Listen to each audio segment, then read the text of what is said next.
السلام علیکم ورحمۃ اللہ وبرکاتہ، نحمدہ ونصلی علی رسولہ الکریم، اما بعد فاعوذ باللہ من الشیطان الرجیم، بسم اللہ الرحمن الرحیم، رب اشرح لی صدری ویسر لی امری واحلل عقدۃ من لسانی یفقہوا قولی۔ اے ہمارے رب، تیرے ہی لیے ہر قسم کی تعریف ہے جس سے کہ آسمان بھر جائیں، زمین بھر جائے اور جو کچھ ان دونوں کے درمیان ہے وہ سب بھی، اور اس کے بعد ہر وہ چیز جسے تو چاہے کہ وہ بھر جائے، یعنی تیری تعریف سے بھر جائے۔ اے وہ ذات جو تعریف اور بزرگی کے لائق ہے، جو تو عطا فرمائے اسے کوئی روکنے والا نہیں، اور جو تو روک دے اسے کوئی دینے والا نہیں، اور کسی صاحب حیثیت کو اس کی حیثیت تیرے ہاں کوئی فائدہ نہیں دے سکتی۔ اللہ سبحانہ تعالیٰ کی حمد و ثنا کے ساتھ دعا کا آغاز کرنا چاہیے، اور اللہ سبحانہ تعالیٰ کی کتنی حمد کرے؟ اتنی حمد کہ جس کو نہ گنا جا سکتا ہو اور نہ شمار کیا جا سکتا ہو۔ اللہ سبحانہ تعالیٰ ہی حمد کا، ثنا کا، تسبیح کا، تعریف کا، ذکر کا، بزرگی اور عظمت کا مستحق ہے۔ اور ثنا کا مطلب ہوتا ہے خوبصورتی کے ساتھ کسی کی تعریف کرنا، مدح کرنا، کسی کو خوبصورتی کے ساتھ متصف کرنا، اس کے اچھے اوصاف بیان کرنا۔ اور مجد کہتے ہیں عظمت اور انتہا درجے کا شرف۔ تو اللہ سبحانہ تعالی جب کسی کو انعام دینے کا، کچھ عطیہ دینے کا ارادہ کر لیتا ہے تو اس کی مہربانی اور اس کے فضل اور اس کے رحمت کو کوئی روک نہیں سکتا، اور اگر وہ کسی سے اپنی نعمتیں روک لے تو پھر کوئی اور دے نہیں سکتا۔ ما یفتح اللہ للناس من رحمت فلا ممسک لها وما یمسک فلا مرسل لہ من بعدہ۔ اللہ جو رحمت لوگوں کے لیے کھول دے تو اسے کوئی بند کرنے والا نہیں، اور جس کو وہ بند کر دے تو اس کے بعد اسے کوئی بھیجنے والا نہیں۔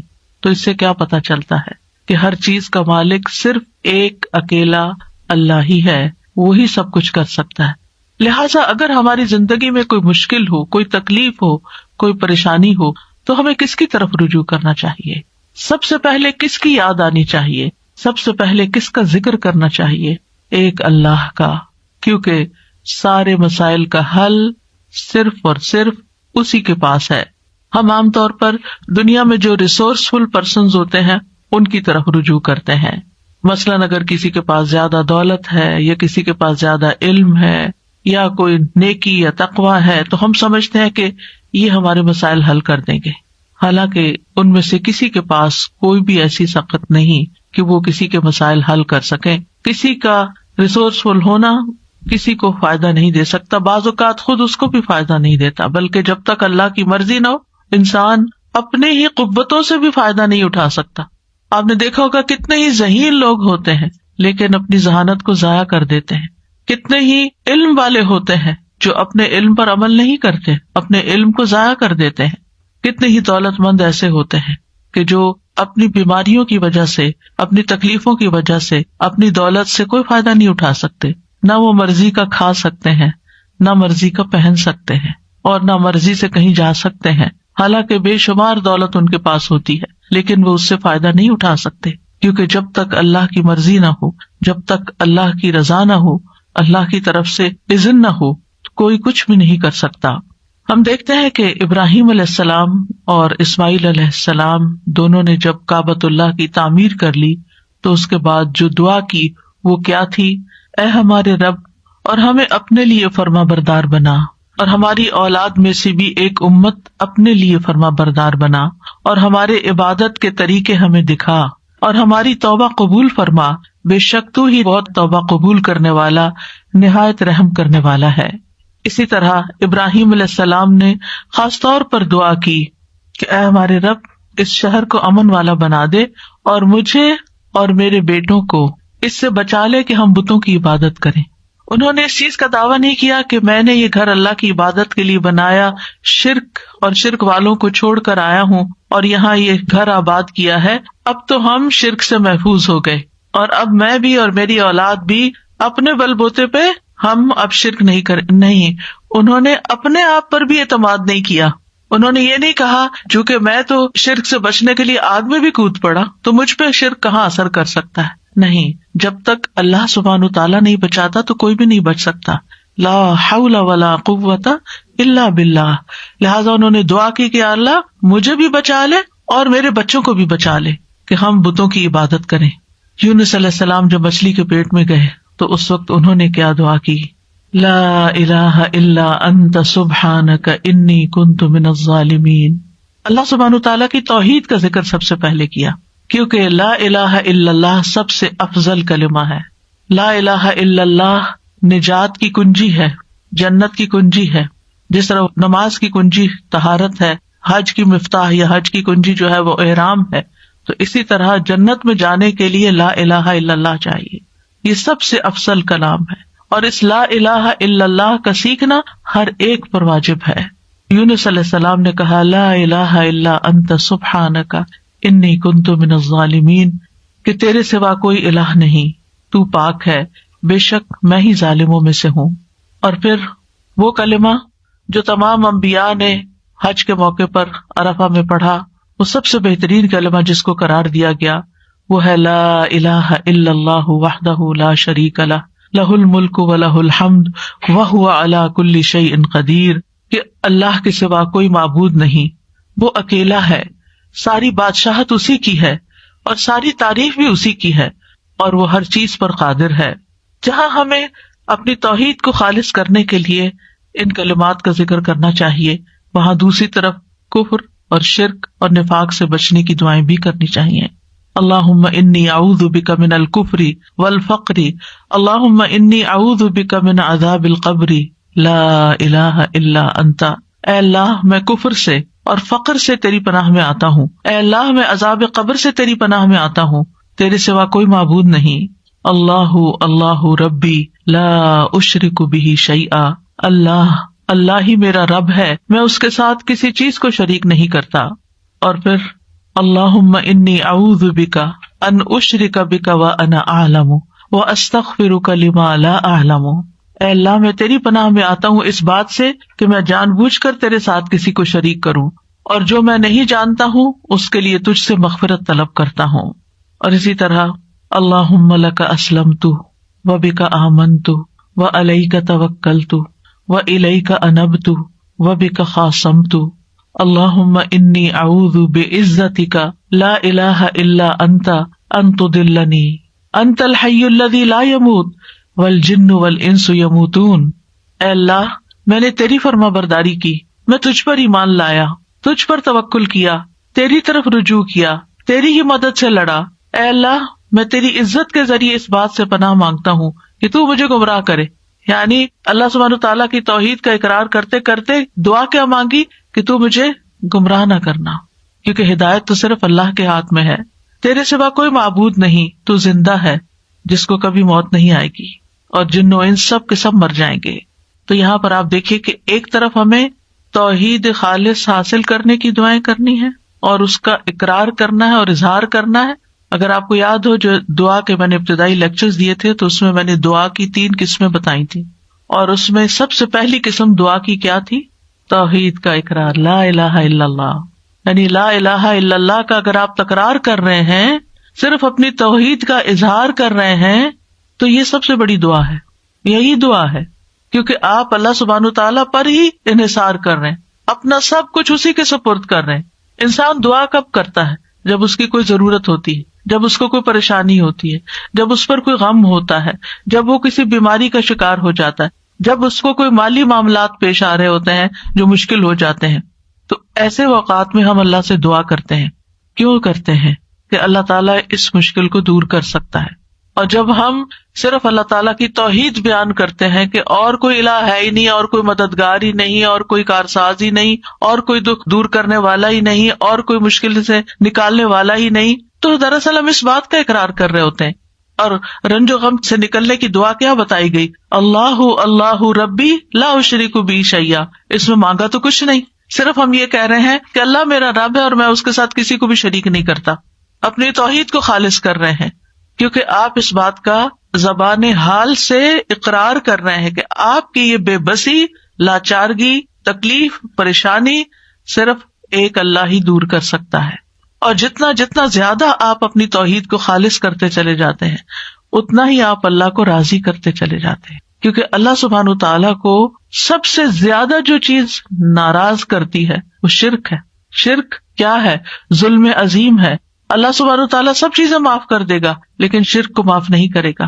تو پھر جب ہم لا الہ الا اللہ لا الہ الا اللہ لا الہ الا اللہ پڑھتے چلے جاتے تو دراصل کس چیز کی نفی کر رہے ہوتے ہیں؟ شرک کی نفی کر رہے ہوتے ہیں. کیونکہ اس میں ایک طرف لا الہ ہے کہ کوئی بھی الہ نہیں، میرے نزدیک کوئی بھی بڑا نہیں تجھ سے، کوئی بھی معبود نہیں، کوئی بھی عبادت کے لائق نہیں، کوئی بھی حاجت روا نہیں، کوئی بھی مشکل کشا نہیں، الا اللہ سوائے اللہ کے.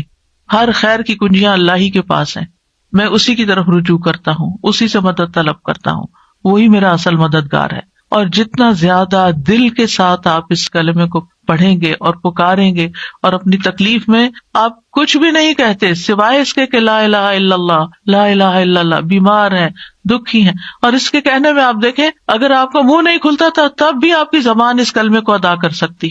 یعنی آپ کو اسے بولنے کے لیے نہ اپنے ہونٹ ہلانے پڑتے نہ اپنے حلق کو تکلیف دینی پڑ، کچھ بھی نہیں، لا الہ الا اللہ لا الہ الا اللہ. اور آپ دیکھیں اگر آپ پریشان ہو، دکھ میں ہو، غم میں ہو، مسائل میں گھرے ہوئے ہو اور آپ کو کچھ سمجھ نہ آ رہی ہو تو بس صرف اتنا پڑھنا شروع کر دیں لا الہ الا اللہ اور شرک سے بیزاری کا اظہار شروع کر دیں.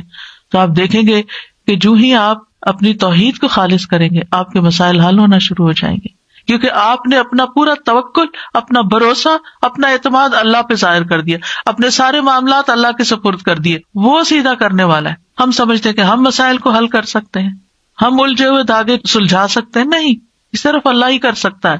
اور اس کے لیے علم ہونا بھی ضروری ہے، اس پر ایمان اور اعتماد ہونا بھی ضروری ہے، اس پر یقین ہونا ضروری ہے، اور اس کا پھر زبان سے اظہار اور اقرار بھی ضروری ہے.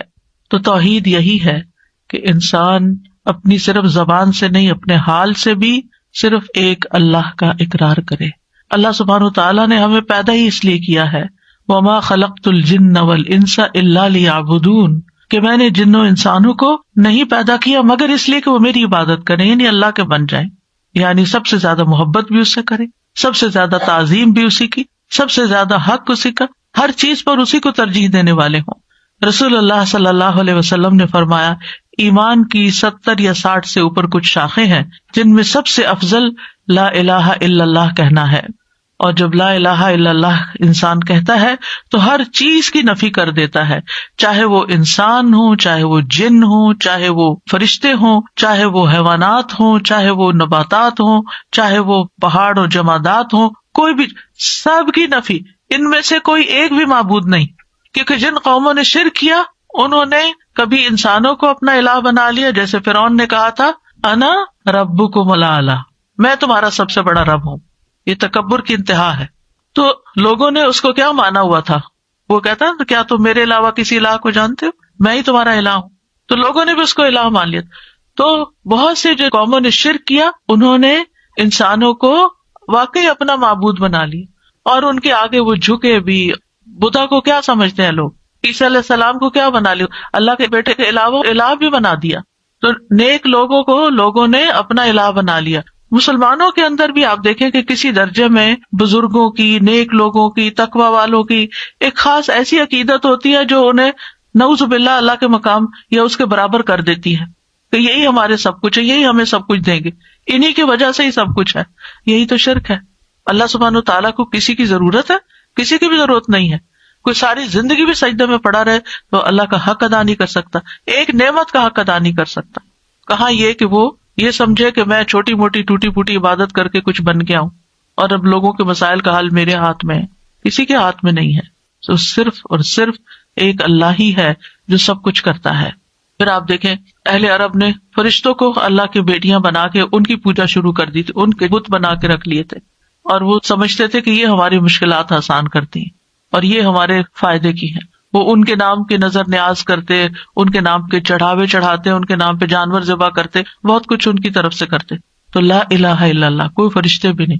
پھر لوگوں نے جنوں کو بھی الہ بنا لیا. سورۃ الجن میں اس کا ذکر ملتا ہے کہ وہ ان سے ڈرتے تھے، ان سے خوف کھاتے تھے، اور جب سفر کرتے اور رات کو کہیں پڑاؤ کرنا ہوتا، کسی وادی میں ٹھہرتے تو کہتے ہم اس وادی کے جن کی پناہ طلب کرتے ہیں کہ وہ ہمیں ہر طرح کے شر سے بچائے، یعنی یہاں جو کیڑے مکوڑے ہیں یا اور کوئی دشمن ہے ان سب کے شر سے ہمیں یہ جنوں کا سردار بچا لے.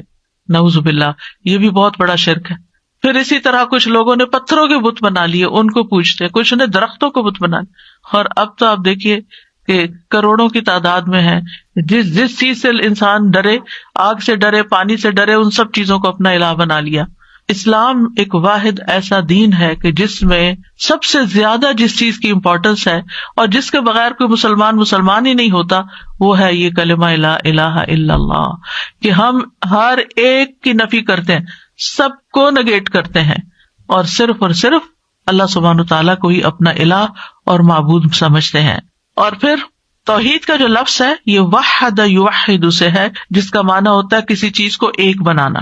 اسی سے اللہ تعالیٰ کی صفات ہیں الواحد الاحد، اور پھر اللہ تعالیٰ کو ایک ماننا اس کی ذات میں، اس کی صفات میں، یعنی اس کی ذات میں بھی کوئی شریک نہیں اور اس کی صفات میں بھی کوئی شریک نہیں، اس کی الوہیت میں یعنی اس کے الہ ہونے میں، اس کی ربوبیت میں رب ہونے میں، اس کے تمام اسماء و صفات میں وہ یکتا ہے۔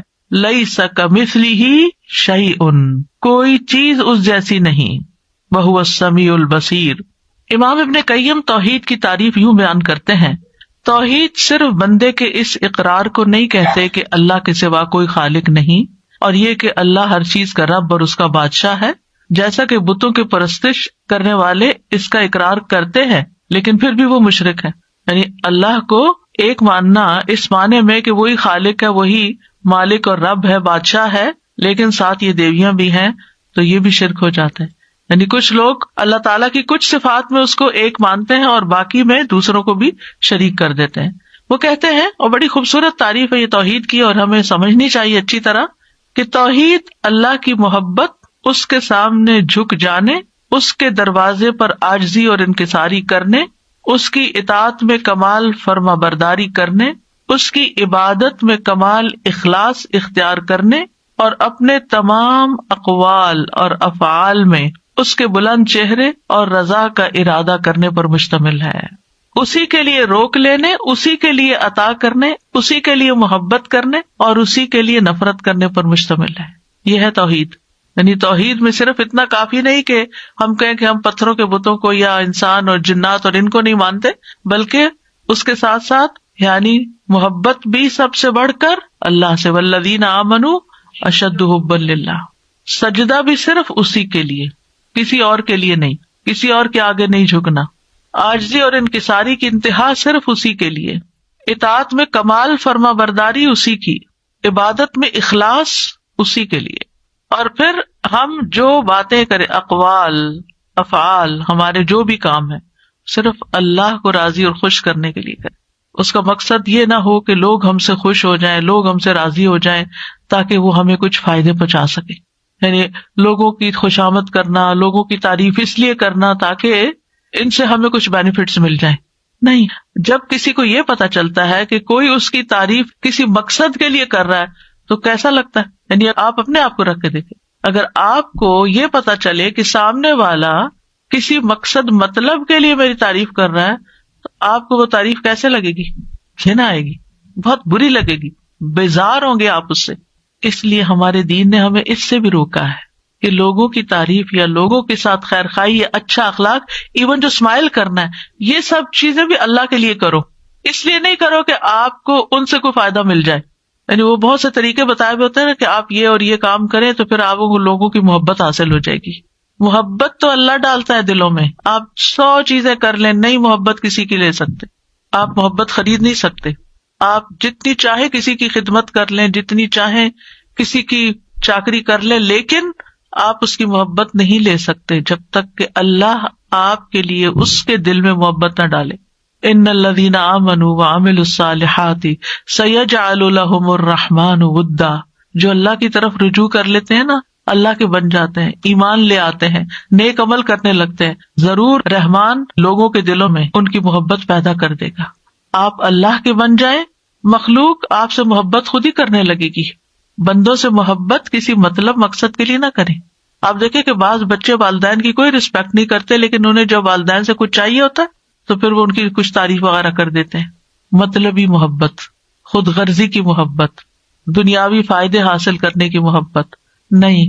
ہمیں اگر کسی سے محبت بھی کرنا ہے تو صرف اللہ کے لیے، اللہ کو راضی کرنے کے لیے۔ اللہ سے اجر پانے کے لیے، کیونکہ اس کا بھی اجر ہے. جب ہم اچھے اخلاق سے کسی سے پیش آتے ہیں، ہم کسی کی مدد کرتے ہیں، ہم کسی کی خدمت کرتے ہیں، ہم کسی کے کام آتے ہیں، اور اگر ہم اپنے دل میں یہ دہراتے ہیں یہ میں صرف اللہ کے لیے ہے، اس کا اجر میں اللہ سے چاہتا ہوں، اس کا بدلہ میں اللہ سے چاہتا ہوں، تو آپ دیکھیں گے کہ سامنے والا شکریہ کہے یا نہ کہے، آپ کو دعا دے یا نہ دے، آپ کی تعریف کرے یا نہ کرے، آپ کو بدلہ دے یا نہ دے، نہ آپ کا دل ٹوٹے گا، نہ آپ کا اطمینان اور چین خراب ہوگا، کچھ بھی نہیں ہوگا آپ کو. آپ کتنے مضبوط انسان بن جائیں گے، کیونکہ آپ نے اس کے لیے تو کیا ہی نہیں. آپ نے جس کے لیے کیا اس نے دیکھ لیا، اور اس پر آپ کا پکا یقین ہے کہ اس نے تو بدلہ دینا ہی دینا نا، کیونکہ وہ کسی کا احسان نہیں رکھتا. یعنی ہماری نماز، ان صلاتی و نسکی و محیایا و مماتی للہ رب العالمین، پہلی دو باتیں تو سمجھ آتی ہیں، بھئی نماز اللہ کے لیے بھی، سجدہ اللہ کے لیے کرو، قبلے کی طرف رخ کرو، اللہ کا ذکر کرو، قربانی کرتے ہوئے بھی اللہ کا نام لو، یہ تو بات سمجھ میں آتی ہے. لیکن محیایا و مماتی، میری زندگی اور موت اللہ کے لیے. جی، پیدائش سے لے کر موت تک کے جتنے بھی کام کر رہے ہو نا، وہ بھی اللہ کے لیے، وہ بھی اللہ کو خوش کرنے کے لیے. بندوں کے پیچھے بھاگنا چھوڑ دو، اللہ کو خوش کرو، اللہ کو راضی کرو، یہی توحید ہے. اور جب اللہ کو راضی کرو گے نا، اللہ سبحانہ وتعالیٰ دفاع بھی کرے گا تمہارا، تمہاری مدد کرے گا. تو تم سوچ بھی نہیں سکتے کہ کس کس تدبیر سے وہ تمہیں فائدہ پہنچائے گا، کہاں کہاں سے. یعنی بعض اوقات ہم کسی چیز کے ضرورت مند ہوتے ہیں، مثلا کوئی بیماری آ گئی ہے، کوئی مصیبت اور تکلیف آ گئی ہے، ہم اس کے لیے دعائیں کر رہے ہوتے ہیں، پھر ہمیں شفا ہو جاتی ہے، ہم سوچتے ہیں یہ ہم نے دعائیں کی تھی نا، وہ میری دعا قبول ہو گئی، پھر اپنے کو کریڈٹ دے رہے ہوتے ہیں، میری دعا سے، آپ کی دعا سے یہ ہوا. یہ کتنا عام جملہ ہے، آپ کی دعا سے یہ فلاں کام ہو گیا. آپ کو کس نے بتایا کہ اس نے واقعی اتنی اچھی دعا کی، اور واقعی دعا کی بھی ہے یا نہیں کی؟ یہ ہم نے ایک تکیہ کلام بنا لیا، آپ کی دعاؤں سے یہ سب کچھ ہو گیا. وہ اگلے کو پتہ بھی نہیں ہوتا کون سی دعائیں، اللہ کی رحمت سے. اور یہ ہو سکتا ہے کہ آپ کی دعا، میری دعا، اس کی دعا، اس کی دعا، اس سے کچھ ہوا ہو، کہ ہمارے پاس کوئی گارنٹی نہیں، ہمارے پاس کوئی یقینی علم نہیں ہے، ہمیں کہاں سے پتا چلا. بات یہ ہے کہ آپ دعا کی بات کریں، آپ کو نہیں معلوم، ہو سکتا ہے آپ نے کسی ایسے وقت میں کسی شدید بھوکے کو کھانا کھلایا ہو، اور آپ کھلا کے بھول چکے ہوں، اور اللہ نے آپ کی وہ نیکی لکھ لی، اور اس وقت جب آپ شدید تکلیف میں تھے تو اس نیکی کا بدلہ آج آپ کو یوں ملا کہ آپ صحت مند ہو گئے. اللہ تعالیٰ جس طریقے سے مدد کرتا ہے بندوں کی، وہ آپ اپنی طرف سے خانوں میں مت بانٹے، اللہ نے یہ کر دیا، اللہ تعالیٰ یہ کر. اللہ کے بارے میں وہ باتیں کیوں کہتے ہو جن کا تمہیں علم ہی نہیں؟ یعنی یہ شرک سے بھی بڑی برائی ہے. وَأَن تَقُولُوا عَلَى اللَّهِ مَا لَا تَعْلَمُونَ، کہ تم اللہ کے بارے میں وہ باتیں کرو جن کا تمہیں علم ہی نہیں، تم جانتے بھی نہیں، اپنے پاس سے ہی اللہ کے ذمے لگا رہے ہو چیز. اللہ تعالیٰ سے حسن ظن رکھنا چاہیے، لیکن ہماری ساری زندگی میں توحید ہونی چاہیے. یعنی ہم چاہے نماز پڑھیں، چاہے روزہ رکھیں، اللہ تعالیٰ اسی لیے تو اس کی جزا خود دے گا کہ روزہ اللہ کے لیے ہوتا ہے، یعنی صرف اللہ ہی جانتا کہ ہم نے روزہ رکھا یا نہیں، تو وہی اس کی جزا دے گا. اسی طرح وَأَتِمُّ الْحَجَّ وَالْعُمْرَةَ لِلَّهِ، حج اور عمرہ بھی صرف اللہ کے لیے کرو، اور باقی محیایا و مماتی میں سب کچھ کور ہو جاتا ہے. بندوں کی خدمت، بندوں کے ساتھ حسن سلوک، ان کے برے رویے کے باوجود ان کے ساتھ احسان کا معاملہ کرنا، یہ آپ ایسے تھوڑی کر سکتے ہیں. کتنے ہی لوگ ہیں جو کسی کو معاف نہیں کر سکتے. اللہ اکبر، ایسے سنگ دل ہوتے ہیں. ٹھیک ہے، لوگوں کی بڑی بڑی زیادتیاں ہوتی ہیں، لیکن اسوہ حسنہ کیا کہتا ہے، نبی صلی اللہ علیہ وسلم کی سنت کیا کہتی ہے؟ اگر وہ لوگوں کو معاف نہ کرتے تو کیا ایسے دین پھیلتا؟ انہوں نے معاف کیا، کس کے لیے؟ اللہ کے. صبر کیا، کس کے لیے؟ وَلِرَبِّكَ فَاصْبِرْ. جب ہم کہتے ہیں نا صبر نہیں ہوتا، نہیں، اگر آپ اللہ کی خاطر کریں گے تو صبر بھی ہو جائے گا، اللہ کی خاطر کریں گے تو شکر بھی ہو جائے گا، اللہ کی خاطر کریں گے ہر بڑے سے بڑا، مشکل سے مشکل کام اللہ کے لیے آپ کر سکتے ہیں، کیونکہ آپ کہتے ہیں میں اللہ کے لیے کر رہا ہوں. ہم بندوں کے سامنے اسٹبن ہو جاتے ہیں، ضدی ہو جاتے ہیں، ان کے ساتھ مقابلے پہ اتر آتے ہیں کیونکہ انہوں نے ہمارے ساتھ یہ کیا تو ہم ان کو ایسے مزہ چکھائیں گے، یہ ساری چیزیں. لیکن اللہ سبحانہ وتعالیٰ کے ساتھ ہمارا معاملہ عاجزی اور انکساری کا، ہم اللہ کی خاطر ٹوٹ سکتے ہیں. اللہ کی خاطر اگر ہماری کوئی عزت نہیں کرتا تو ہم اس کو برداشت کر سکتے ہیں، کیونکہ عزت تو ساری اللہ کے لیے ہے. تو عز من تشاء و تذل من تشاء، تو جسے چاہتا ہے عزت دیتا ہے، تو جسے چاہتا ہے ذلت دیتا ہے. بیدک الخیر انک علی کل شیء قدیر. تو اس لیے چھوٹے سے چھوٹا کام ہو، کسی سے سلام کرنا، ہاتھ ملانا، اسمائل کرنا، گلے لگانا، کسی کی کو مدد کرنا، خدمت کرنا، کسی کے کام آنا، کسی کو کوئی مشورہ دینا، کسی کا غم بانٹ لینا، کسی وحشت زدہ دل کو انس فراہم کرنا، کسی کے سوال کا جواب دے دینا، کسی کو کوئی مشورہ دے کے اس کی مدد کر دینا، کسی کی کوئی مالی مدد کر دینا، کسی کو کھلا دینا پلا دینا، کچھ بھی ہو صرف اللہ کے لیے. محیایا و مماتی، شروع سے لے کے آخر صرف اللہ کے لیے. انما نطعمکم لوجہ اللہ لا نرید منکم جزاء ولا شکورا. ہمیں آپ سے بدلہ بھی نہیں چاہیے اس کے عوض، اور شکریہ بھی نہیں چاہیے. بات ہی ختم ہو گئی، کتنے جھنجٹ ختم ہو گئے. کیونکہ ہم اسی شش و پنج میں پڑے رہتے ہیں، فلاں نے ہمارے ساتھ یہ احسان کیا تو اب ہمیں کیا کر. لوگ احسان کو بھی ایک بوجھ لے کے بیٹھ جاتے ہیں، اور زندگی میں لوگوں کو ہی پلیز کرتے کرتے زندگی بیت جاتی. اگر ہر شخص کے اندر یہ توحید آ جائے، یہ اخلاص آ جائے کہ جو کرنا ہے اللہ کے لیے کرنا ہے، اور اس کا صلہ اور اس کا بدلہ اور اس کا اجر اللہ سے توقع رکھنی ہے، تو آپ جب اللہ کے لیے سب کچھ کریں گے تو آپ کے نیک اعمال میں تیزی آ جائے گی، کیونکہ آپ بہت سارے بوجھ سے نکل جائیں گے. اللہ تعالیٰ سے کنیکشن ہو جائے گا، آپ کو پرواہ نہیں رہے گی لوگوں کی کہ لوگ آپ سے خوش ہیں یا ناراض ہیں. آپ نہیں ناراض کریں گے ان کو، لیکن اگر آپ کے احسان کے باوجود وہ ماننے کو ہی نہیں تیار، معاملہ اللہ پہ چھوڑ دینا. اچھا، بعض اوقات یہ ہوتا ہے ہم سمجھتے ہیں اس کا معاملہ میرے ساتھ ہے، یہ میری وجہ سے ایسے ہو رہا ہے، میری کوئی غلطی ہے تو اس کا موڈ آف ہے، یا یہ میری وجہ سے یہ سب خرابی کر رہا ہے. آپ کو نہیں پتا اللہ نے اس کو کسی اور طرح سزا دی ہوئی ہے کہ وہ اپنے ٹارچر سے نہیں نکل پاتا، کہ کسی کو معاف نہیں کر سکتا، یا نارمل انسان کی طرح زندگی نہیں بسر کر سکتا. وہ پتہ نہیں اپنے کس گناہ میں پکڑا ہوا ہے، اور آپ سارا کچھ اپنے اوپر لیے رہ رہے ہیں. آپ کیوں اپنے اوپر لے رہے ہیں سارا بوجھ؟ آپ اللہ کی طرف رجوع کریں، اللہ کی طرف منہ پھیر لیں، اس کی طرف توجہ کر لیں، اور لوگوں کو سمجھانے کے بعد ان کے حال پر چھوڑ دیں. وہ جانے اور ان کا رب جانے وہ کیا کرتے ہیں اور کیا نہیں. آپ رسپانسبل نہیں. اگر آپ نے کسی کا دل نہیں دکھایا، آپ نے کسی کے ساتھ ظلم اور زیادتی نہیں کی، آپ نے اپنے فرائض پورے کر دیے، آپ نے اپنی ذمہ داریاں نبھا دی، پھر اس کے بعد کوئی اس کو اکنالج کرتا ہے یا نہیں، ایکسپٹ کرتا ہے یا نہیں، اس کی پرواہ نہیں ہونی چاہیے. اس سے اوپر اٹھ جانا چاہیے. جتنا اس سے باہر نکلیں گے نا، اتنی توحید خالص ہوگی. توحید جو ہے یہ غموں سے نجات دلانے والی ہے، مشکلات سے بچانے والی ہے. تو توحید کا مطلب یہ نہیں کہ اللہ کو صرف خالق و مالک سمجھ کر بس چھوڑ دیا جائے، وہ خالق ہے وہ مالک نہیں. زندگی کے ہر لمحے میں اللہ کے ساتھ تعلق، ہر چیز اللہ کے لیے، ساری فرما برداری اسی کی، ہر قول ہر فعل اس کی رضا کی خاطر، اسی کے لیے روک لینا، کیونکہ بعض اوقات روکنا بھی پڑتا ہے کسی چیز کو، اور اسی کے لیے دینا کسی کو، اسی کے لیے محبت اور اسی کے لیے نفرت. توحید کے جو کچھ اور نام رکھے گئے ہیں نا، کتابوں میں ملتے ہیں، اس لیے ان کی تھوڑی سی وضاحت کر دیتی ہوں کہ ذرا مشکل ٹرمز ہوتی ہیں تو مطلب کیا ہے ان کا. ایک ہوتی ہے توحید الوہیت. الوہیت کا لفظ الہ سے نکلا ہے. اس کا مطلب یہ ہوتا ہے کہ اللہ کی ایسی عبادت کی جائے جس میں محبت اور تعظیم ہو. ولہ کا مطلب ہوتا ہے یعنی کسی سے محبت کرنا نا، تو محبت اور تعظیم کے ساتھ عبادت کی جائے. اس کا نام توحید عبودیت بھی رکھا گیا ہے کہ وہ انسان ان چیزوں کو ادا کر کے اللہ کی عبادت کرتا ہے جس کا اللہ نے حکم دیا ہے، اور ان چیزوں سے بچنے کے ساتھ اللہ کی عبادت کرتا ہے جن سے اللہ نے منع کیا ہے. اسی طرح توحید طلب، توحید ارادہ بھی اس کا نام رکھا گیا ہے. توحید قصد، قصد کا مطلب ہوتا ہے ارادہ، کیونکہ بندہ صرف اللہ سبحانہ تعالیٰ کے چہرے کو ہی چاہتا ہے، اسی کا قصد کرتا ہے، دین کو اللہ کے لیے خالص کرتے ہوئے اس کی عبادت کرتا ہے. تو ایک ہے توحید الوہیت، دوسری ہے توحید ربوبیت. یہ ماننا کہ اللہ ہی خالق مالک مدبر ہے، رازق ہے، زندہ کرنے والا ہے، موت دینے والا ہے، یہ سارے معنی اس میں آ جاتے ہیں. اور تیسری ہے توحید اسماء و صفات، کہ جس میں اللہ تعالیٰ کے نام اور اللہ تعالیٰ کی صفات میں کسی اور کو اس کا شریک نہ کرنا.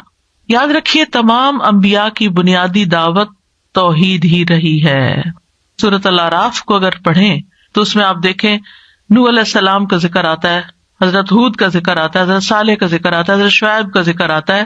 سب کا ذکر کرنے کے بعد ایک ہی عبارت آتی ہے، فقال یا قوم اعبدوا اللہ ما لکم من الہ غیرہ، یا قوم اعبدوا اللہ ما لکم من الہ غیرہ، یا قوم اعبدوا اللہ ما لکم من الہ غیرہ، یا قوم اعبدوا اللہ ما لکم من الہ غیرہ.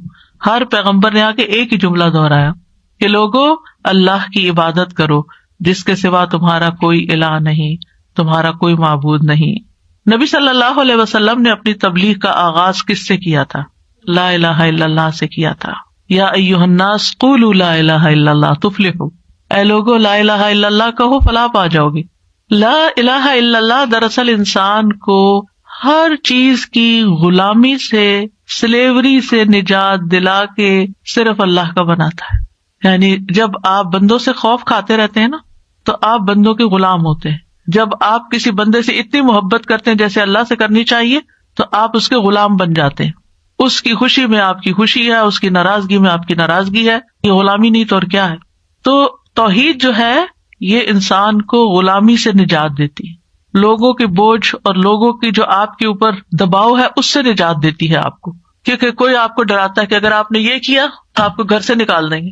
کوئی آپ کو ڈراتا ہے اگر آپ نے یہ کیا تو جاب سے نکال دیں گے. کوئی ڈراتا ہے کہ اگر آپ نے یہ کیا تو آپ کا سودا یہ پڑا کا پڑا رہ جائے گا، ہم خریدیں گے ہی نہیں. مختلف طرح کی دھمکیاں. جب انسان یہ سمجھتا ہے میرا رازق تو اللہ ہے. آپ نے دیکھا ہوگا کہ بعض خواتین ایسی ہوتی ہیں کہ جو ایک ٹاکسک ریلیشن شپ میں ہوتی، صبح شام کا ٹارچر ہوتا ہے ان کی زندگی میں.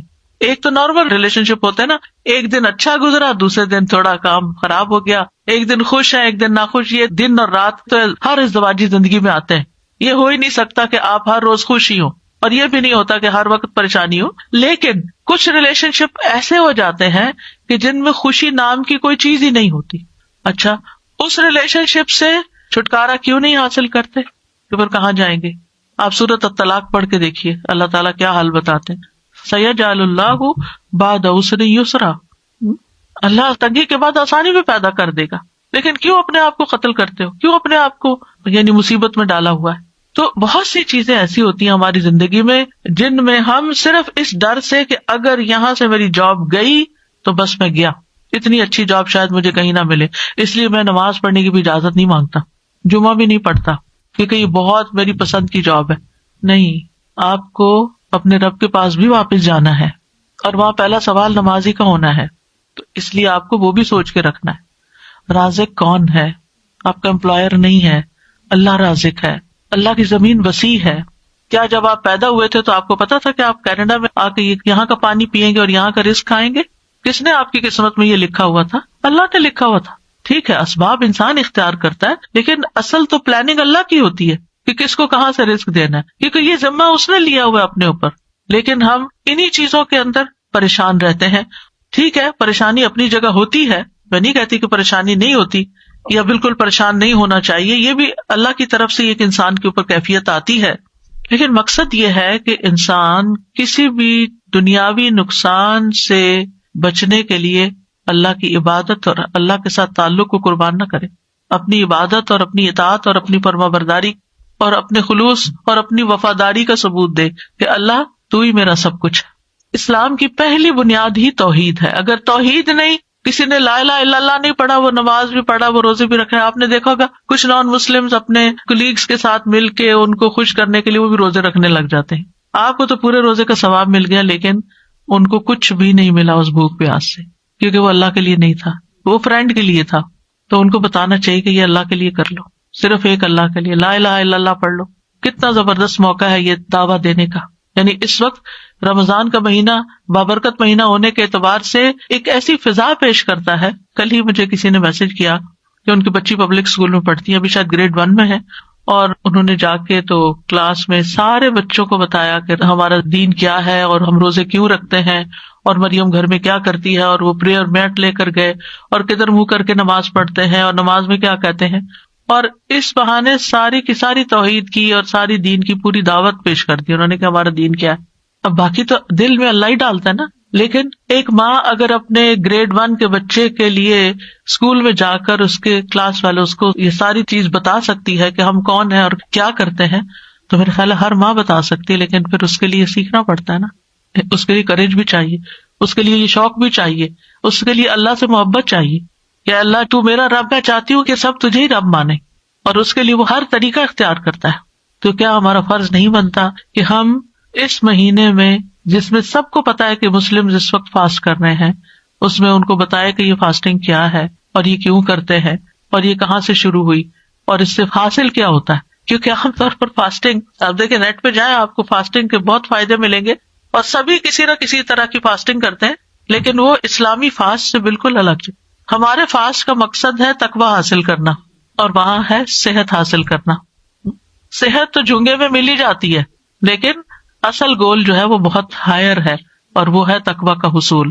تو قرآن مجید میں بھی آپ دیکھیں کہ ہر آیت کے اندر کسی نہ کسی شکل میں توحید موجود ہے، اور قرآن کی بھی سب سے پہلی تعلیم جو ہے وہ توحید ہی ہے.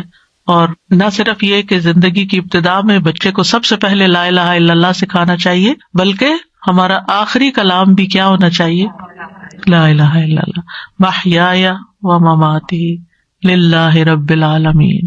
حدیث میں آتا ہے جس کی آخری بات لا الہ الا اللہ ہو وہ جنت میں داخل ہوگا، کیونکہ جنت کی کنجی ہے یہ، جنت اسی سے کھلے گی.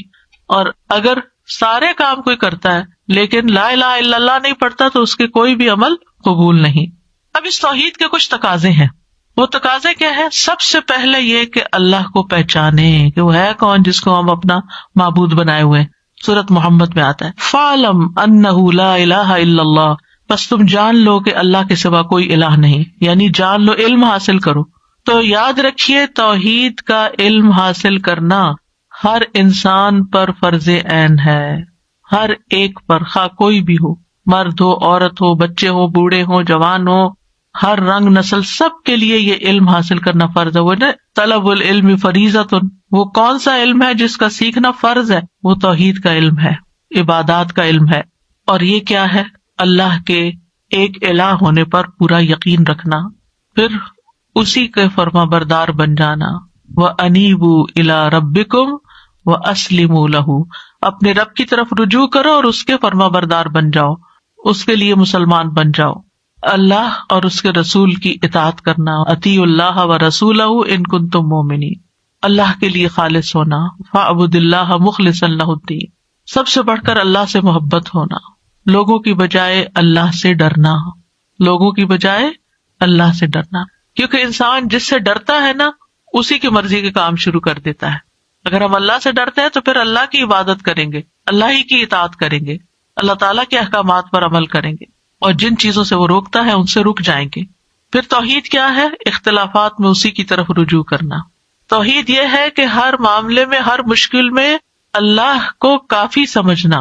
وَتَوَكَّلْ عَلَى اللَّهِ وَكَفَى بِاللَّهِ وَكِيلًا، اسی پر بھروسہ کرنا، اسی کو اپنا مددگار سمجھنا. اور زندگی کے ہر معاملے میں ہمیں توکل کی ضرورت پیش آتی ہے.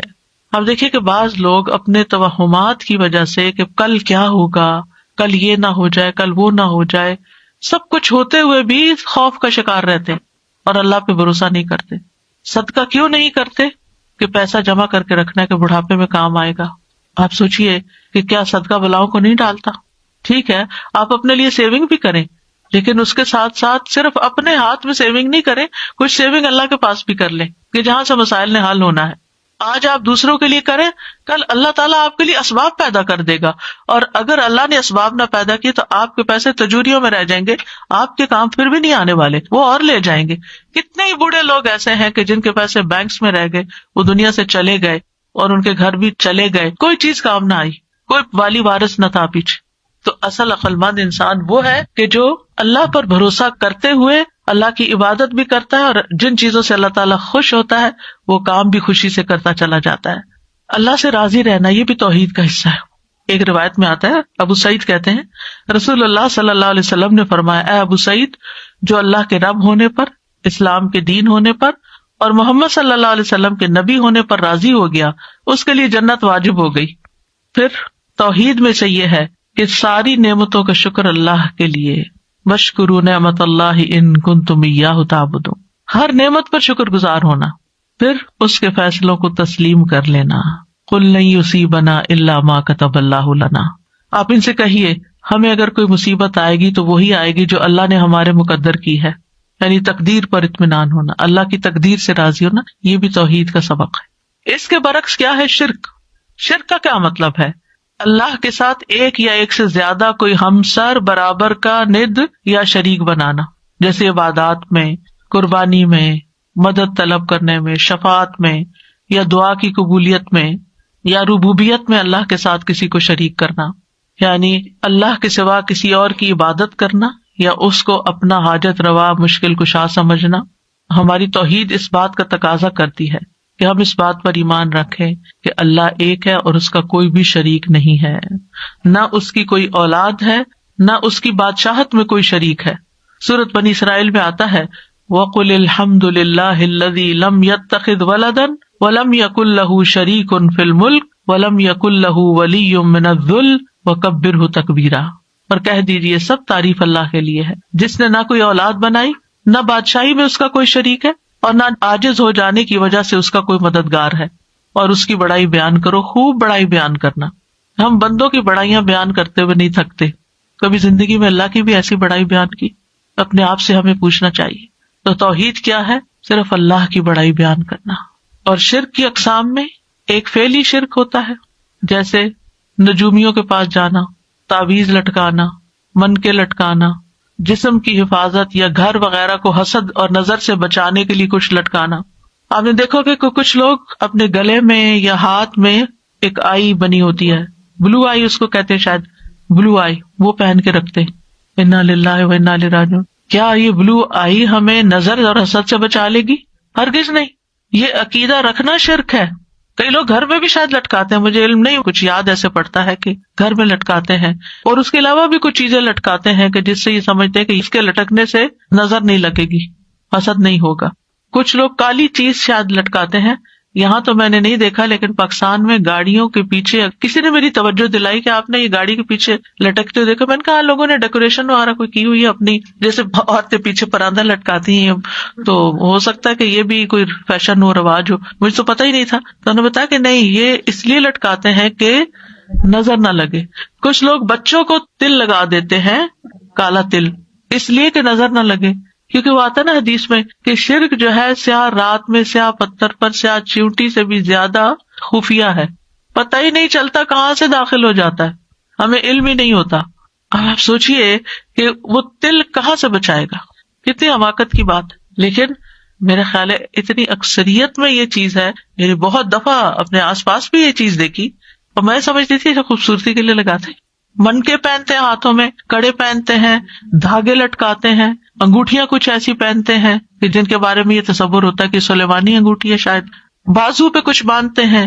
تو یہ ساری چیزیں کیا ہیں؟ یہ من گھڑت عقیدے ہیں، خود سے ہی گڑھ لیا ہم نے، توہمات ہیں، سپرسٹیشنز ہیں، ان کی کوئی حقیقت نہیں ہے، اور اس کے پیچھے ہم اپنا دین ایمان خراب کر رہے ہیں۔ تو ہمیں یہ جاننے اور سیکھنے کی ضرورت ہے کہ یہ شرکیہ افعال ہیں۔ پھر لوگ شادی بیاہ کا مسئلہ ہو تو نجومیوں کے پاس چلے جاتے ہیں، بابا جی کے پاس چلے جاتے ہیں کہ آپ بتائیں کہ یہ رشتہ کامیاب ہوگا یا نہیں۔ اللہ نے آپ کو نہیں عقل دی کہ آپ خود بھی سوچیں کہ آپ کے بچے کا مزاج کیا ہے، دوسرے کا کیا ہے، کچھ کمپیٹیبلٹی ہے یا نہیں ہے، اور سب سے بڑی بنیاد تو دین ہی ہے۔ پھر اسی طرح کچھ لوگ اپنی حاجتیں اور مقصد پورا کرنے کے لیے قبروں پہ جاتے ہیں، قبروں پہ ہاتھ پھیرتے ہیں، ان کا طواف کرتے ہیں، ان کو چومتے ہیں جا کے وہ در و دیوار کو، کچھ وہاں جا کے سجدہ بھی کر دیتے ہیں، یہ بھی شرک ہے۔ پھر اسی طرح کچھ قولی شرک ہوتے ہیں، یعنی کہ زبان سے شرکیہ الفاظ، یعنی غیر اللہ کی قسم کھانا، تمہارے سر کی قسم، تمہارے باپ کی قسم، کعبہ کی قسم، زندگی کی قسم، تمہارے والدین کی قسم، یہ بھی شرکیہ الفاظ ہیں۔ اللہ کے سوا کسی اور کی قسم نہیں کھائی جا سکتی، کعبہ کی بجائے رب الکعبہ کہیں، قرآن کی قسم اگر اس کو مخلوق سمجھ کے مان رہے ہیں۔ پھر اسی طرح یہ ہے کہ اگر یہ تعظیم کا عقیدہ رکھتا ہو انسان کہ یہ ساری چیزیں جو ہیں ان کی بہت عظمت ہے، یہ بہت سیکرڈ ہے، ان کو سیکرڈ سمجھے، یہ شرک اکبر بن جاتا ہے، یعنی یہ من کے اور یہ ساری چیزیں سیکرڈ نہیں ہے۔ پھر اسی طرح یہ کہنا کہ اگر اللہ اور فلاں نہ ہوتا تو یہ کام نہ ہوتا، اللہ اور فلاں، اللہ کے ساتھ اور کو ملا دیا، شرک ہو گیا۔ آپ نے اللہ کے ساتھ اور کو شریک کر بھی، اور کہاں سے آ گیا؟ آپ یوں کہہ سکتے ہیں کہ سارا فضل اللہ کا ہے، اللہ نے وسیلہ بنایا، اللہ نے آپ کو وسیلہ بنا دیا، طاقت اللہ کی ہے، اس نے سبب، کیونکہ سبب اختیار کرنا شرک نہیں ہے، تو اللہ نے کسی کو سبب بنا دیا۔ اسی طرح جو اللہ چاہے اور آپ چاہیں، نو وے، شرک ہے۔ جو اللہ چاہے، ما شاء اللہ کان، یہ تھوڑی کہتے ہیں ما شاء اللہ و ما شئت وہ ہو جائے گا، نہیں، جو اللہ چاہے گا بس وہ ہوگا۔ تو اس طرح اللہ سبحانہ و تعالیٰ اور غیر اللہ کے درمیان برابری کرنا جائز نہیں۔ پھر اسی طرح ریاکاری، دکھاوے کے کام کرنا، لوگوں کو خوش کرنے کے لیے لمبے لمبے سجدے کرنا، لوگوں کو خوش کرنے کے لیے حج عمرے کرنا کہ ان کے سامنے میں بہت نیک پاک کہلواؤں۔ پھر اسی طرح نحوست پکڑنا، کسی انسان کو منحوس سمجھنا، پرندوں سے نحوست پکڑنا، بلی سے نحوست پکڑنا، الطیرۃ شرک، کوئی چیز منحوس نہیں ہے، نحوست انسان کے اپنے گلے میں لٹکی ہوئی اپنے گناہوں کی نحوست ہوتی ہے. نفع نقصان صرف اور صرف اللہ ہی کے ہاتھ میں ہے. پھر اسی طرح توحید کے اپوزٹ کفر بھی ہے، یعنی توحید کا انکار کر دینا. چاہے آپ اللہ کا انکار کر دیں یا اللہ سبحانہ تعالیٰ نے جن چیزوں پر ایمان لانے کو کہا ہے، کیونکہ کفر عدم ایمان کو کہتے ہیں. ایمان کا نہ ہونا کفر ہے. میں نہیں مانتا اللہ کو. آج آپ دیکھیں کہ خود مسلمانوں کے اندر کتنے ہی ایسے لوگ پیدا ہو گئے ہیں، یا بچوں میں سے یا پھر ماحول کے اثر سے، کہ نو مور بلیف، یہ کفر ہے. یعنی کسی کو بھی نہ ماننا، اللہ کو بھی نہ ماننا اور کسی کو بھی نہ، جیسے ایتھیسٹ ہوتے ہیں. تو ایمان کی ضد کفر ہے، تقویٰ کی ضد بھی کفر ہے. وسیق الذین کفروا الی جہنم زمرا وسیق الذین اتقوا الی الجنۃ زمرا. اسی طرح شکر گزاری کا اپوزٹ بھی کفر ہے، اور وہ ناشکری کے معنوں میں ہے. احسان کی ضد بھی کفر ہے، نیک عمل کی ضد بھی کفر ہے. یعنی اس کا 5واں میننگ ہے، یعنی کئی معنی ہیں کفر کے. اور کفر کی 2 بڑی اقسام ہیں، ایک کفر اکبر ہے اور ایک کفر اصغر ہے. بڑا کفر اور چھوٹا کفر. کفر اکبر وہ ہے جو انسان کو ملت سے خارج کر دیتا ہے، وہ مسلم امہ سے ہی نہیں رہتا. اور کفر اصغر وہ ہے جو انسان کو ملت سے خارج نہیں کرتا. کفر اکبر میں انکار اور جھٹلانا آتا ہے، حق سے روگردانی، نفاق یعنی اوپر سے اسلام کا اظہار اور اندر سے انکار، شکوک و شبہات کہ پتہ نہیں اللہ ہے بھی کہ نہیں اور ہم ایسے ہی مان رہے ہیں، پتہ نہیں مرنے کے بعد کوئی جنت دوزخ ہے بھی یا نہیں. یہ شکوک و شبہات ہوتے ہیں، یہ بھی کفر کی طرف لے جاتے ہیں. اور دوسری قسم کا کفر کفر اصغر کہلاتا ہے، جو عملی کفر ہوتا ہے، یعنی زبان سے کہہ دینا لیکن عمل میں کوئی ایسی چیز نہ رکھنا، اللہ کے احکام نہ ماننا، نماز کا انکار، روزے کا انکار، حج کا انکار، ان سب چیزوں کا انکار. تو یاد رکھیے کہ جو لوگ اللہ کی توحید کا اقرار کرتے ہیں ان کے لیے خوشخبریاں ہیں، اور اگر قرآن کھول کر دیکھیں جو اس کا انکار کرتے ہیں ان کے لیے وعیدیں ہیں. جو لوگ توحید اختیار کرتے ہیں اللہ تعالیٰ ان کا مددگار ہو جاتا ہے، اللہ ان کو سیدھے رستے کی طرف ہدایت دیتا ہے. وَإِنَّ اللَّهَ لَهَادِ الَّذِينَ آمَنُوا إِلَىٰ صِرَاطٍ مُسْتَقِيمٍ. انہیں روشنی مل جاتی ہے. اللہ ولی الذین آمنوا یخرجہم من الظلمات الی النور. حیات طیبہ ملتی ہے، پاکیزہ زندگی. من عمل صالحا من ذکر او انثی وہو مؤمن فلنحیینہ حیاتا طیبہ. جو شخص بھی نیک عمل کرے گا، خواہ مرد ہو یا عورت، بشرطے کہ مومن ہو، تو ہم اسے پاکیزہ زندگی بسر کرائیں گے. دنیا اور آخرت میں سامان زندگی ملنے کی بشارت ہے. دنیا اور آخرت میں ثابت قدمی نصیب ہوتی ہے. یثبت اللہ الذین آمنوا بالقول الثابت فی الحیات الدنیا وفی الآخرہ. دنیا اور آخرت میں مکمل امن ملتا ہے. الذین آمنوا ولم یلبسوا ایمانہم بظلم اولئک لہم الامن وہم مہتدون. جو لوگ ایمان لائے اور انہوں نے اپنے ایمان کو بڑے ظلم کے ساتھ نہیں ملایا، یعنی شرک کے ساتھ، یہی لوگ ہیں جن کے لیے امن ہے اور یہی ہدایت پانے والے ہیں. امام ابن قیم کہتے ہیں جس قدر بندے کے دل میں توحید مضبوط ہوتی ہے اتنا ہی اس کا ایمان قوی ہوتا ہے اور اس کا اللہ پر اطمینان، توکل اور یقین بڑھ جاتا ہے. قل هو اللہ احد اگرچہ حروف کم ہیں لیکن یہ ثلث قرآن کے برابر ہے، 1/3 آف قرآن کے برابر ہے، کیونکہ اس میں اللہ کی توحید کا بیان ہے. تو اس سے یہ پتہ چلتا ہے کہ توحید والی آیات باقی آیات سے افضل ہیں. اعمال کی قبولیت کا دار و مدار بھی توحید پر ہے، اور ایسے لوگوں کے لیے اللہ کی مدد اور نصرت کا وعدہ ہے. دل اور روح کی پاکیزگی بھی توحید سے ہے. توحید ہی کی بنا پر، لا الہ الا اللہ کی بنا پر نبی صلی اللہ علیہ وسلم کی شفاعت ملے گی، گناہوں کی بخشش ہوگی. کبیرہ گناہوں کے باوجود بخشش ہو جائے گی. کبیرہ گناہ کیا ہے؟ جیسے چوری ہے، زنا ہے، لیکن اگر کوئی لا الہ الا اللہ پڑھتا ہے انشاءاللہ اگر توبہ کر لی تو معاف ہو جائے گا، اور اگر توبہ نہیں کی اور مر گیا اور سزا ملی تو نبی صلی اللہ علیہ وسلم کی شفاعت اس کے لیے ہوگی. اسی طرح اگر کسی نے شراب نوشی کر لی یا کوئی اور ایسا کام، لیکن توحید پر ہے، انسان لا الہ الا اللہ پڑھتا ہے تو آگ سے نکل آئے گا، اور جنت میں داخلہ تو ہے ہی توحید پر مبنی. پھر شرک کرنے والوں کے لیے وعیدیں ہیں. شرک ظلم عظیم ہے، سب سے بڑا گناہ ہے، اللہ کے نزدیک سب سے زیادہ ناپسندیدہ عمل ہے، ناقابل معافی گناہ ہے.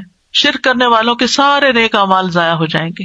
مسند احمد میں آتا ہے جب اللہ عز و جل اولین و آخرین کو اس دن جمع فرمائے گا جس میں کوئی شک و شبہ نہیں، تو ایک منادی آواز لگائے گا، کیا جو شخص کسی عمل میں جو اس نے اللہ تبارک و تعالیٰ کے لیے کیا کسی کو بھی شریک ٹھہراتا ہے، اسے چاہیے کہ اس کا ثواب بھی اللہ سبحانہ و تعالیٰ کے علاوہ کسی اور سے طلب کرے جس کے لیے وہ کیا تھا.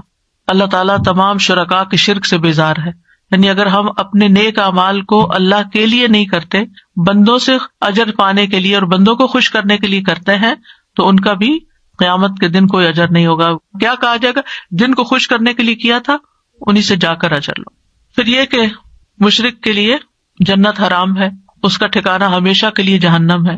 تو اس لیے بہت ضروری ہے کہ توحید کو جاننے کے ساتھ ساتھ شرک کو بھی جانا جائے، کفر کو بھی جانا جائے، اور پھر توحید کی حصول کے لیے دعائیں کی جائیں کہ اللہ ہمیں توحید خالص عطا فرما، اور اس کا اظہار کیا جائے، کثرت سے لا الہ الا اللہ پڑھا جائے، کیونکہ افضل الذکر ہے لا الہ الا اللہ.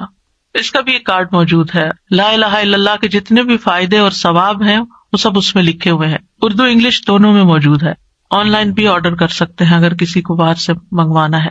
پھر آپ دیکھیے کہ لا الہ الا انت سبحانک انی کنت من الظالمین، یہ کلمہ توحید تھا جس کی وجہ سے اللہ تعالیٰ نے حضرت یونس علیہ السلام کو مچھلی کے پیٹ سے نکال دیا اور ان کی توبہ قبول کر لی. اور جو بھی یہ دعا پڑھے اللہ تعالیٰ اس کو بھی غم سے نکالے گا.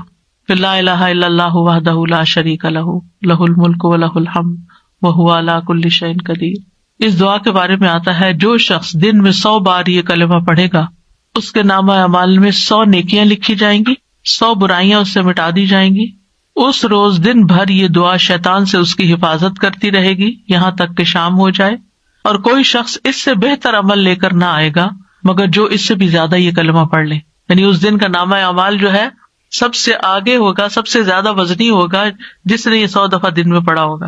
اس میں آپ دیکھیے لا الہ الا اللہ وحدہ اللہ تعالیٰ کی ذات کی توحید کی تاکید ہے، لا شریک لہ اس کے افعال اور صفات میں توحید ہے، لہ الملک اس کی بادشاہت ہے، اور یہاں بادشاہت کو مقدم کیا گیا، اس کے بعد ولہ الحمد اسی کے لیے تعریف، کیونکہ اس کی بادشاہت کی وجہ سے ہم اس کی تعریف کرتے ہیں کہ اصل بادشاہ وہی ہے. وہو علی کل شیء قدیر، تاکہ پڑھنے والے کو یہ یقین ہو جائے کہ اللہ تعالیٰ سارے کام بنا سکتا ہے. تو یہ اپنی ذات میں ایک مکمل دعا ہے کہ ایک طرف اللہ تعالیٰ کی توحید کا اظہار جو اللہ تعالیٰ کو پسند ہے، اور شرک سے انکار، اور پھر اللہ تعالیٰ ہی کی تعریف اور اللہ ہی کی بادشاہت، اور اس کے بعد یا اللہ تو سب کچھ کر سکتا ہے. وَهُوَ عَلَى كُلِّ شَيْءٍ قَدِيرٌ. مختصر سی دعا ہے لیکن اللہ تعالیٰ کے نزدیک پسندیدہ کلمہ ہے.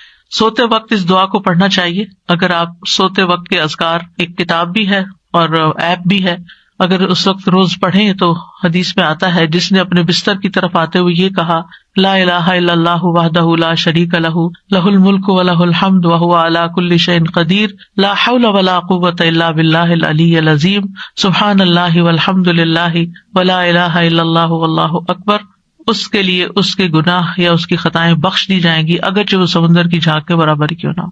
دن بھر انسان بے شمار جانے انجانے میں بہت کچھ غلط کرتا رہتا ہے، تو ان سب چیزوں کی معافی بھی ہو جائے گی رات کو سوتے وقت. پھر رات کو اگر آنکھ کھل جائے تو پھر اس وقت تھوڑی سی تبدیلی کے ساتھ الحمد للہ و سبحان اللہ ولا الہ الا اللہ واللہ اکبر ولا حول ولا قوۃ الا باللہ پڑھ کر اللہم اغفر لی پڑھے. شروع میں وہی لا الہ الا اللہ وحدہ ہوگا. اگر یہ پڑھ کے انسان دعا کرے تو دعا قبول ہو جاتی ہے. پھر صبح شام 10 مرتبہ یہ کلمہ پڑھنے کے لیے کہا گیا. آپ دیکھیے کتنی دفعہ توحید کا اقرار ہو جائے گا. حدیث میں آتا ہے کہ صبح شام جس نے فجر کی نماز کے بعد 10 مرتبہ یہ کلمہ پڑھا، اللہ عز و جل اس کے لیے 10 نیکیاں لکھے گا، 10 برائیاں معاف کر دے گا، اس کے 10 درجے بلند کرے گا. اور ان کلمات کا ثواب اسماعیل علیہ السلام کی اولاد میں سے 2 غلام آزاد کرنے کے برابر ہوگا. 10 منٹ بھی نہیں لگتے، بہت تھوڑا ٹائم لگتا ہے، 10 دفعہ پڑھا جاتا ہے. اور اگر شام کو بھی اسی طرح پڑھے گا تو یہی اجر و ثواب ملے گا. یعنی مغرب کی نماز کے بعد پڑھ لیں. مغرب کی نماز کے بعد جو پڑھنے والا ہے اس میں تھوڑے سے الفاظ کا فرق ہے. لا الہ الا اللہ وحدہ لا شریک لہ لہ الملک ولہ الحمد یحیی و یمیت وہو علی کل شیء قدیر. حدیث میں آتا ہے جو شخص مغرب کے بعد 10 مرتبہ اس کو پڑھے گا اللہ تعالیٰ اس کی حفاظت کے لیے اسلحہ بردار فرشتے مقرر کر دیں گے جو صبح تک اس کی شیطان سے حفاظت کریں گے. کتنی خوبصورت دعا ہے. پھر اسی طرح بازار میں داخل ہوتے وقت اگر کوئی پڑھتا ہے لا الہ الا اللہ وحدہ لا شریک لہ لہ الملک ولہ الحمد یحیی و یمیت وہو حی لا یموت بیدہ الخیر وہو علی کل شیء قدیر، تو اللہ تعالیٰ اس کے لیے 10 لاکھ نیکیاں لکھتا ہے، 10 لاکھ گناہ معاف کرتا ہے اور اس کے لیے جنت میں گھر تعمیر کرتا ہے. کیا وجہ کہ بازار میں اس کو پڑھنے کا اتنا کیوں ثواب ہے؟ کیونکہ بازار میں اور رونقیں بہت ہوتی ہیں، اللہ کا ذکر بھول جاتا ہے. جو وہاں بھی اللہ کو یاد رکھے تو اس کے لیے پھر بہت بڑا اجر و ثواب ہے. عرفہ کے دن نبی صلی اللہ علیہ وسلم نے فرمایا بہترین دعا وہ ہے جو عرفات کے دن مانگی جائے، بہترین دعا وہ ہے جو عرفات کے دن مانگی جائے، اور میرا اور پچھلے تمام انبیاء کا بہترین قول یہ ہے، لا الہ الا اللہ وحدہ لا شریک لہ لہ الملک ولہ الحمد وہو علی کل شیء قدیر۔ اسی طرح یہ کلمہ اللہم انی اسألک بانی اشہد انک انت اللہ لا الہ الا انت الاحد الصمد الذی لم یلد ولم یولد ولم یکن لہ کفوا احد۔ اس کلمے کو پڑھنے کے بعد بھی یا اس دعا کو پڑھنے کے بعد بھی جو دعا کی جاتی ہے وہ دعا قبول ہو جاتی ہے۔ تو اللہ تعالیٰ سے دعا ہے کہ اللہ سبحانہ وتعالیٰ ہمیں ایمان کی محبت عطا کرے۔ اللہم حبب الینا الایمان وزینہ فی قلوبنا وکرہ الینا الکفر والفسوق والعصیان واجعلنا من الراشدین۔ اللہم توفنا مسلمین واحینا مسلمین والحقنا بالصالحین غیر خزایا ولا مفتونین۔ اللہم زیننا بزینۃ الایمان، اللہم زیننا بزینۃ الایمان، اللہم زیننا بزینۃ الایمان واجعلنا ھداۃ مہتدین، واجعلنا ھداۃ مہتدین۔ اللہم انی اسألک ایمانا لا یرتد ونعیما لا ینفد ومرافقۃ محمد صلی اللہ علیہ وسلم فی اعلی جنۃ الخلد۔ اے اللہ میں تجھ سے ایسے ایمان کا سوال کرتا ہوں جو مضبوط اور قوی ہو اور اس میں کوئی شک اور تردد نہ ہو، اور مجھے تو مرتد ہونے سے محفوظ رکھ کہ کہیں میں کفر کی طرف نہ پھر جاؤں۔ اور یہ ایمان کا حصول اور توحید کا حصول جو ہے یہ افضل اعمال میں سے ہے۔ اللہم انی اعوذ بک من الکفر والفقر واللہم انی اعوذ بک من عذاب القبر لا الہ الا انت اللہ اللہ ربی لا اشرک بہ شیئا، اللہ اللہ ربی لا اشرک بہ شیئا، اللہ اللہ ربی لا اشرک بہ شیئا۔ چھوٹی سی دعا ہے، یاد کرنے میں کوئی مشکل نہیں۔ اگر آپ کسی بھی غم، کسی بھی تکلیف، کسی بھی پریشانی کا شکار ہیں تو سارے کام چھوڑ کے بیٹھ جائیے اور توجہ کے ساتھ یہ دعا پڑھنا شروع کر دیں۔ اللہ سبحانہ وتعالی مشکل آسان کر دے گا، شرط ہے توجہ کے ساتھ پڑھنا۔ اللہم انی اعوذ بک من ان اشرک بک وانا اعلم واستغفرک لما لا اعلم۔ اے اللہ میں تیری پناہ چاہتا ہوں اس بات سے کہ میں جان بوجھ کر تیرے ساتھ کسی کو شریک کروں، اور جو میں نہیں جانتا ہوں اس کے لیے تجھ سے مغفرت کا طالب ہوں، یعنی جو شرک میں نے بھولے میں کر لیا یا اللہ تو اس کو معاف کر دے، کیونکہ شرک کا گناہ جو ہے معافی مانگے بغیر معاف نہیں ہوتا۔ اللہم لک اسلمت وبک آمنت وعلیک توکلت والیک انبت وبک خاصمت۔ اللہم انی اعوذ بعزتک لا الہ الا انت ان تضلنی انت الحی الذی لا یموت والجن والانس یموتون۔ اے اللہ میں تجھ پر اسلام لایا، تجھ پر ایمان لایا، تجھ پر توکل کیا، تیری طرف رجوع کیا، تیری ہی مدد سے لڑا۔ اے اللہ میں تیری عزت کے ذریعے اس بات سے پناہ مانگتا ہوں کہ تو مجھے گمراہ کر دے، تیرے سوا کوئی معبود نہیں، تو زندہ ہے جسے موت نہیں، اور جن و ان سب کے سب مر جائیں گے۔ تو بہرحال خلاصہ یہی ہے کہ توحید کے علم کو جانیں، توحید پر خاتمے کی دعا کریں، ہر صورت میں شرک سے بچیں، چاہے خفی شرک ہو چاہے ظاہری شرک ہو، اپنی عبادات میں کسی کو اللہ کا شریک نہ بنائیں، اور اپنے معاملات اللہ تعالیٰ کے سپرد کر دیں۔ وآخر دعوانا ان الحمد للہ رب العالمین۔ سبحانک اللہم وبحمدک اشہد ان لا الہ الا انت استغفرک واتوب الیک۔ السلام علیکم ورحمۃ اللہ وبرکاتہ۔ ڈاکٹر فرحت ہاشمی صاحبہ کے مستند بیانات سننے کے لیے ہمارے چینل قرآنک پلس کو سبسکرائب کریں۔ یہاں قرآن و حدیث کی روشنی میں حقیقی رہنمائی اور روحانی ترقی کے خزانے ملیں گے۔ ابھی جڑیں اور دین کو گہرائی سے سمجھیں۔